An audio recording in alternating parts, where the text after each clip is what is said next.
皆さんこんにちは。好奇心 TV です。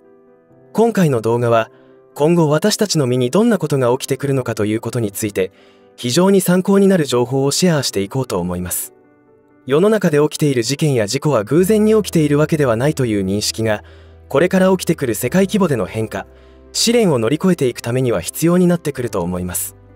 ここで言う試練とは自分が成長するために必要な出来事であるという意味でのことではなく、世界支配を企てている者たちが仕掛けてくる生存の危機が伴う試練を指しています。今現在の世界覇権を握っているのはアメリカになりますが、その地位を保つためにどんなことをしてきたかの事実を知ることが今後起きそうなことを乗り越えるためには必要です。しかし過去をほじくり出して非難しても仕方がないので、それよりも歴史は繰り返されるし、その非道な手口は歴史の中だけではなく、今現在もこれからも同じだということを知ることは大変重要なことです。これからの時代を生き延びるために参考にしていただけたらと思います。ぜひ最後までご視聴ください。このチャンネルでは自分や家族の身を守るためにできることや、日本人がこれ以上騙されることがないようにするための情報を発信しています。チャンネル登録がお済みでない方はぜひチャンネル登録をお願いします。さて、冒頭でも言いましたが重要なことなのでもう一度言うと、歴史は繰り返されているという観点から今までに世界で起きてきたこと、今現在も繰り返し起きていることについて知ることは、これから厳しい時代を生き延びていくためには重要なポイントになってきます。今回はアメリカが覇権国家としての地位を守るためにしてきたことを例に挙げながら、自国民や世界中の人々を騙してきた手口を明らかにしていこうと思います。このことが重要なポイントとなる理由は、そのすっかり定番になっている手口によって、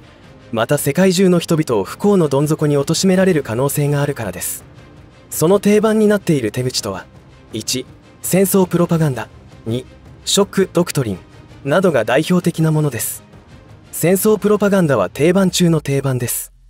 テレビや新聞などのマスコミ、映画などを使って国民を一定方向に向かうように煽ることをするのがプロパガンダです。現代ではインフルエンサーを使用した大衆意識の扇動方法もあります。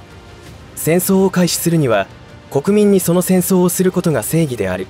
さもなければ私たちの平和が脅かされる。だから立ち上がろうというものです。これらの一連のステップは、ある程度の時間が経って歴史を俯瞰してみたときに狡猾な陰謀が見えてくることになります。その陰謀が行われている最中に罠だと気がつくには、歴史を熟知していなければ不可能だと思います。先の大戦が始まる時にもこの手法が行われていました。当時のアメリカ国民は、第一次世界大戦や世界恐慌でクタクタになっておりました。ですからヨーロッパで始まった第二次世界大戦への参戦は反対ムード一色でした。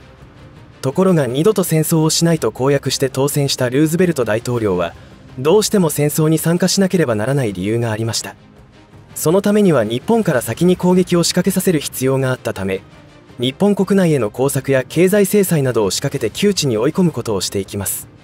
そして真珠湾攻撃が始まることについては、すでにアメリカ司令部は把握しており、主力艦隊は太平洋遠くに避難させ、老朽艦のみを真珠湾に残しておきました。攻撃があった1942年12月8日は、アメリカ時間では12月7日日曜日ということで休日でしたから、多くの人が教会に行っていました。ご存知の通り日本軍により大打撃を受けたアメリカ国民は目が覚め、騙し討ちをして多くのアメリカ人が命を落としたことによって日本に対する復讐心に燃えることになります。その時のルーズベルト大統領による演説で世論は一気に戦争モードに入り、一夜にして100万人の志願兵が集まったそうです。これらの詳細はアメリカの機密文書公開などを経て多くの事実を知ることになるわけですが、まさに陰謀によって日本は真珠湾攻撃をさせられたということが真実だったのです。真実は、アメリカ上層部は真珠湾攻撃の4ヶ月も前に通信を傍受しており、何から何まで分かった上で真珠湾を攻撃させましたが、自国民には知らせませんでした。あくまでも卑怯な日本人によって騙し討ちにあって、アメリカ国民の多くが犠牲になったという筋書きが大事だったのです。こうして陰謀は成就して開戦になっていったわけですが、多くの人の命を奪っていくことになりました。さらにアメリカ軍の中で、この真珠湾攻撃の隕石で降格させられた幹部もいたのです。軍人として非常に不名誉だったことだと思いますが、まさか身内の陰謀によってスケープゴートにされたなどと思わなかったでしょうね。本当に世の中に起きていることというのは陰謀と謀略に満ちています。このルーズベルト大統領が世の中に起きていることに偶然などはない。全て計画されていることだと言っています。フリーメイソンの一員として知られているルーズベルト大統領の言葉だけに信憑性が高いと思います。もう一つの例として、このプラットフォームでタブーとなっている話題に少しだけ触れておきます。それはニューヨークにある大きなビルとその他の建物に攻撃がされ崩壊したあの事件のことです。詳細は割愛しますが、あの事件の前後を俯瞰してみると非常に興味深い真実が見えてきます。その事件が起きた日付と事件名はご覧の通りなのですが、今回はその事件の詳細というよりも、アメリカの権力者が練った陰謀について検証していこうと思います。そのためにはその前後に起きていたことを見ていくと驚きのパターンが見えてきます。あの歴史的大事件の前後に起きたことをピックアップしていきます。あの出来事の約1年前の2000年9月にアメリカ新世紀プロジェクトによって、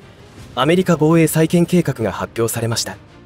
このプロジェクトチームというのは、いわゆる軍産複合体であるネオコンによって構成されていまして、アメリカ人を守るというよりも、防衛費を拡大して武器を売るという利益至上主義の色合いが濃い勢力だと考えればいいと思います。彼らが考えたのは、この計画を早い時期に成就するためには、かつての真珠湾攻撃を受けた時の衝撃、復讐心に国民を奮い立たせなければならないと考えました。そこでそのためには綿密に計算されたプロパガンダが必要だったと思われます。そのプロパガンダのために使われたのが映画です。あの日の予言だったのではないかと話題になった3つの作品を紹介します。まず最初は1996年に公開されたスティーブン・セガール主演のエグゼクティブ・デシジョンという映画です。このあらすじはウィキペディアによると1995年5月、アテネ発ワシントン DC 行きのジャンボジェット機オーシャニック航空343便がテロリストたちにハイジャックされる事件が発生します。テロリストは指導者の釈放を要求しますが、リーダーには真の狙いがあった。軍当局は持ち込まれた化学兵器がワシントン上空で使われることを恐れ、ハイジャック機撃墜の検討に入りました。そんな中、軍事技術研究員からの提案で、テロリストの制圧と乗客の救助を目的とした軍の特殊部隊が空中からジャンボ機に乗り込む作戦を決行するというものです。どうでしょうか。あまりに2001年に起きたあの事件と似ていることに鳥肌が立ったのではないでしょうか。そして次は1998年に公開されたブルース・ウィルス主演のマーシャル・ローという映画です。この映画ではウィキペディアによるとニューヨークで大規模なテロが多発した時、警察や FBI、軍隊はそれにどう対処するべきか、自由の意味、法の価値などを説いています。本来アメリカ国外でしか活動しない CIA と連邦軍がアメリカ国内でのテロに対処するためアメリカ国内で活動し、アメリカ国外で CIA と連邦軍が行っていることがアメリカ国内で行われることになります。アメリカ国内での違法行為を取り締まる FBI は CIA と連邦軍の違法行為に直面するというものです。さらに偶然とは思えないタイミングで衝撃的な映画が公開されます。それは2001年5月に公開されたパールハーバーです。その4ヶ月後に例の事件が起きることになります。2001年に起きたあの事件は世界中に衝撃が走ったと思います。繰り返されて放映される衝撃的な映像に、現実の出来事とは思えない映像が強烈だったことを覚えています。この映画は日本人にとっては決して歓迎すべきではない演出であったと言われていますが、アメリカ人にとってはあの時の苦い思い出を思い起こすためには必要だったのかもしれません。あの事件がニューヨークを襲ってから5時間もしないうちにドナルド・ラムズフェルド国防長官は部下に対してイラク攻撃のプランを考えろと命令し、その10日後にはペンタゴンを訪れたウェズリー・クラーク元欧州連合軍最高司令官はイラクから始まり、シリア、レバノン、リビア、ソマリア、スーダン、そしてイランの7カ国を先制攻撃し、5年間で打倒する計画が出来上がっていることを知ったそうです。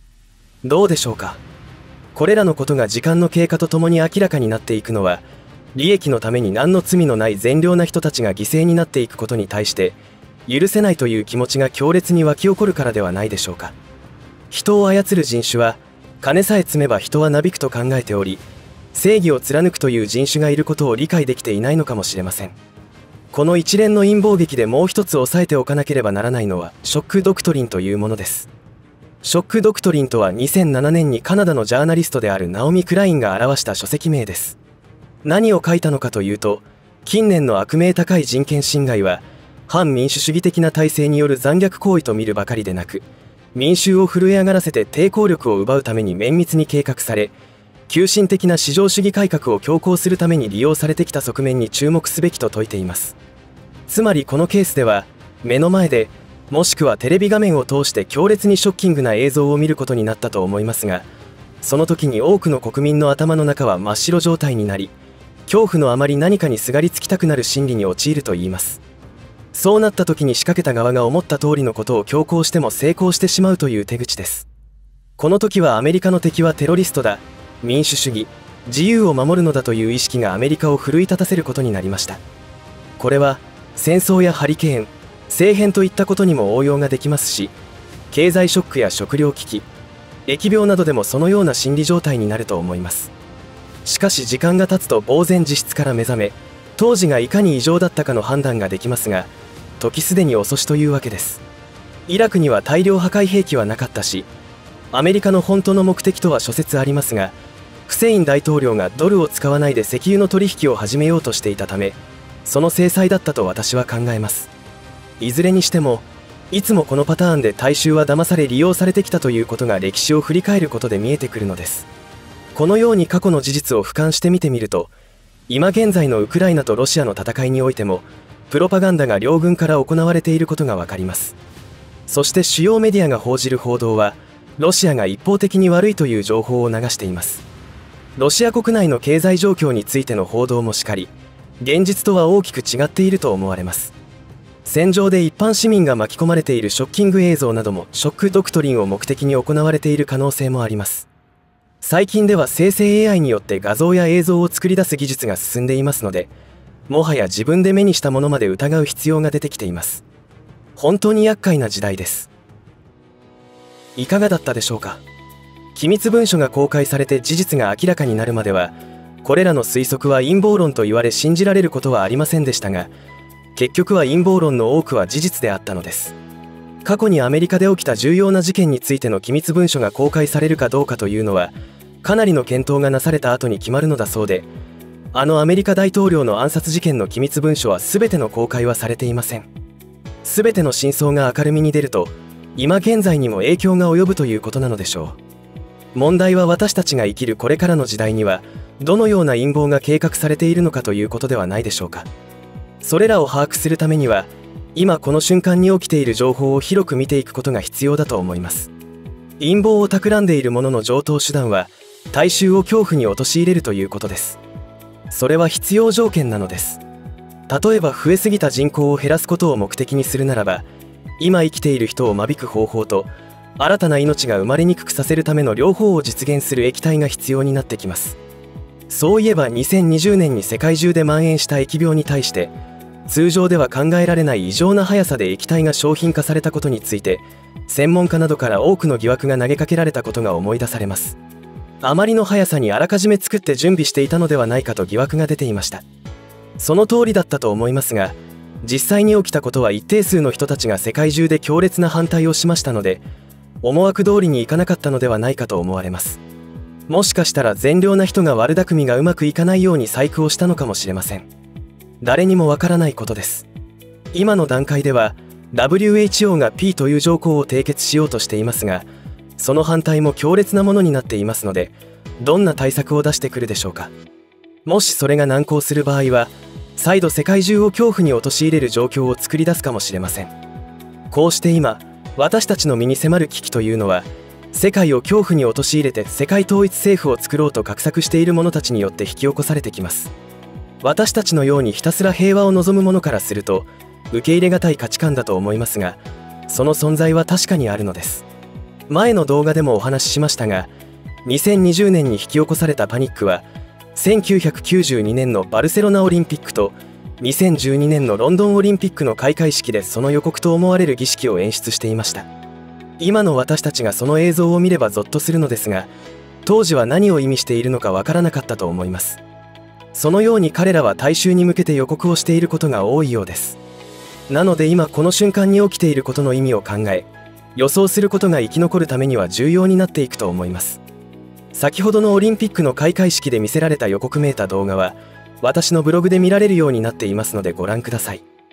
概要欄にリンクを貼っておきます。私たちはろくでもない輩たちの常套手段というものを理解すれば、変に怖がる必要もなく先回りして準備をすることができるようになります。ぜひ共にこれから避けては通れそうにない試練を乗り越えて生き抜いてやりましょう。最後までお付き合いありがとうございました。以上で今回の話は終わりとしますが、皆さんの応援が次の動画作成の力になりますので、いいねボタン、チャンネル登録、通知設定をオンにしていただけると嬉しいです。また、コメント欄へのご意見、ご感想の書き込みもいただけたら励みになります。最後までご視聴ありがとうございました。好奇心 TV でした。